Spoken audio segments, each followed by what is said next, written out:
Oh man, that's a good question. How did we find out she was pregnant? Since we weren't expecting, it was definitely a surprise for both of us. I totally forgot. I'm serious. If it was a girl, we hadn't contemplated little boy names, but if it was a girl, we knew it would be Darcy Ann.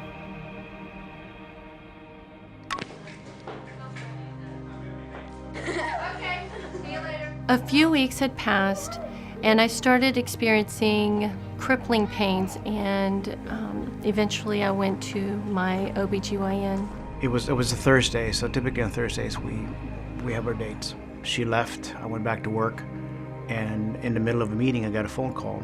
The doctor called me and told me that she was incompatible with life. Her heart was defective, it had holes.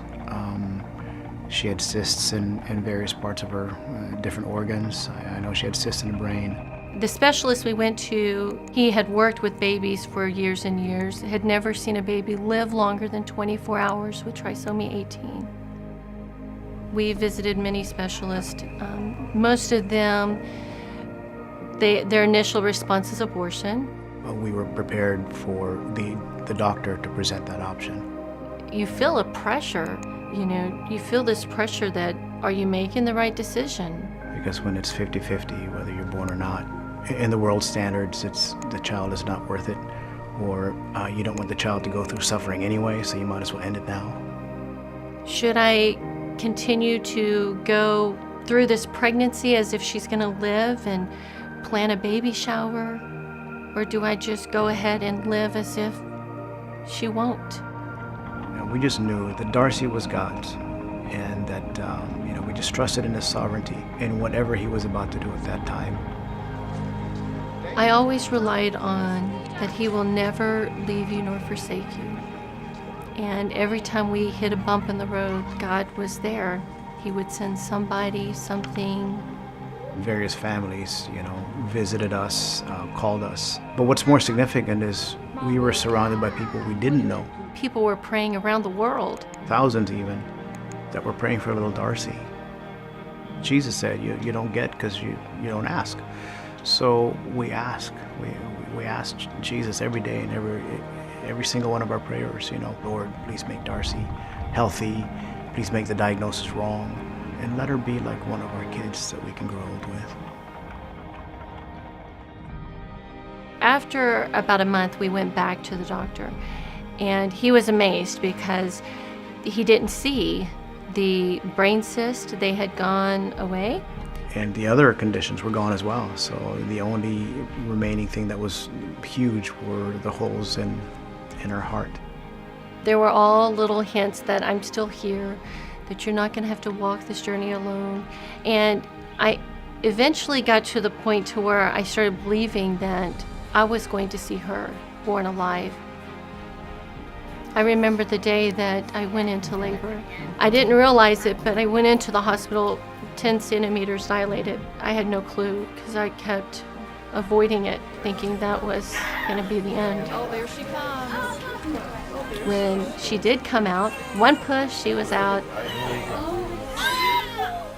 And the doctor questioned the diagnosis on the film. Did it show a total trisomy 18 or just the trisomy 18 mosaic? They said full.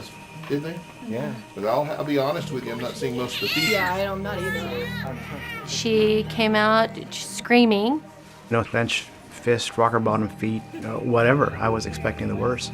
She just looked, sounded like a healthy baby. We were thinking, God answered our prayers. Obviously, I'm a bit concerned there may be some distress later. I went outside to use the restroom. On the way back, the head nurse stopped me and said, I lost my son not too long ago, and I just want to let you know that you're about to face the darkest moments of your life.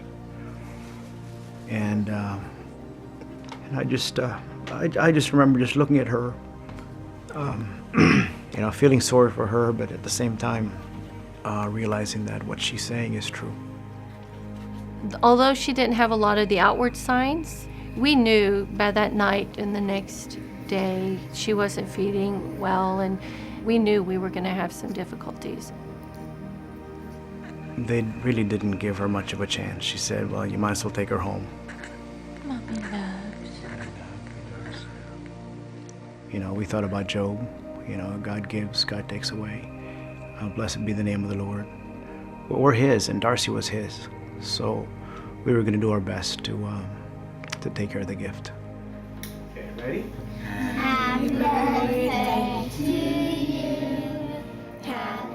We wanted her to have a manicure, a pedicure, go to McDonald's, go to a banquet, dance with me and Jason.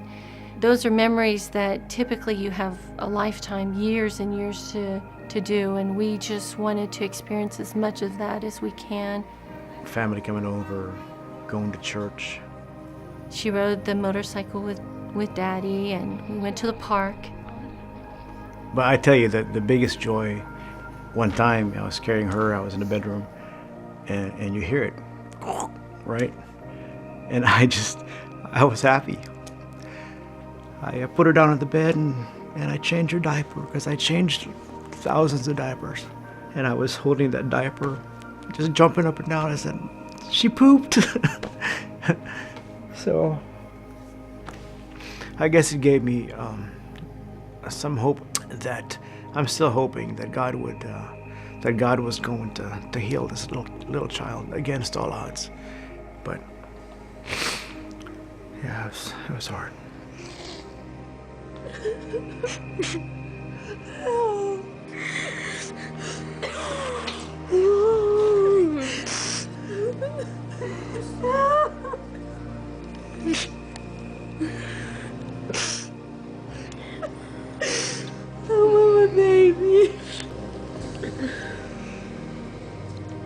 I think when you have a terminally ill baby, and even though you're really big on life and support life, there comes a time when you're okay, because you don't want to see them suffer anymore.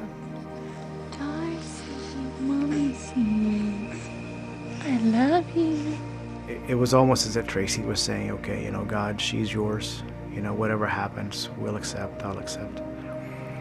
But, you know, Tracy went to bed, and my typical routine is to hold Darcy, and I've got a stethoscope because I like listening to her heart.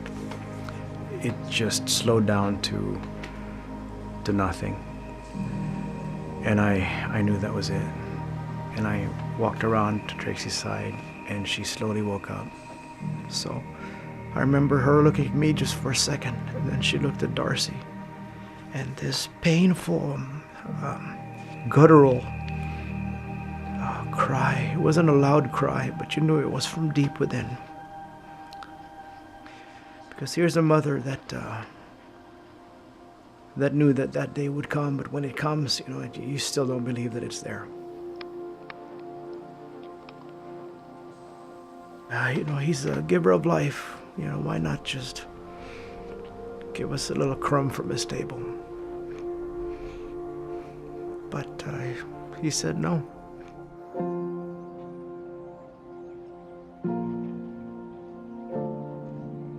I can't think of any worse situation than being a father and having your kids precede you. But, you know, God said He'd never leave you nor forsake you.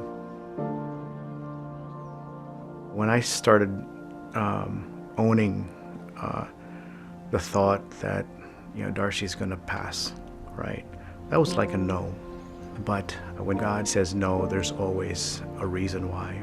We see it over and over again in our lives that, you know, with everything that seems negative at that moment, you know, God always turns it into good. See you soon, Darcy. Knowing that I was going to have to watch my child take her last breath, it's tough. Here's 1,000,000 kisses. How many kisses is that, Mom? But I learned that I truly do believe that God exists. I believe that He gets you through things that you think you can't go through. He gets you through something you know you cannot walk alone. Go. All right, he's buck naked. Kissy. Give her a kissy again. If I would have gotten the abortion, there still would have been pain involved with that decision. There was pain involved in carrying her to term, but I would have missed out on all the blessings, all of the people that I met along the way, how God showered our family with mercy and grace. We had 15 days with her that was not supposed to be, and it was the closest to God we have ever been. Yeah, I didn't give my daughter up, right? It was out of my control. But for God to do that, to give his only son, to die and to experience all that pain for us, you know, I can't even imagine the love that he has for us. You are a little visitor from heaven.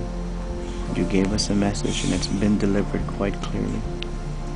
When you go up to heaven, you go thank Jesus for us, okay? I love you.